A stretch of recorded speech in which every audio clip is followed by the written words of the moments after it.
To change notification sounds on iPhone, go to settings here. Go to this option sounds and haptics.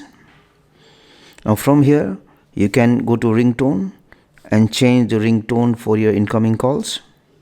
You can go to text tone, select the notification sound which you want.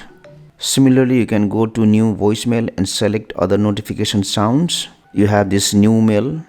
You can change the notification sounds. So whatever option is seen here, you can change the notification sound for those options. Now if you want to change the notification sounds for individual apps, then you have to understand that you can't change the notification sounds for all the application. Those applications that supports custom notification sounds, for them only you can change the notification sound. For example, WhatsApp. So what you do is go to settings again, then we will go to notifications,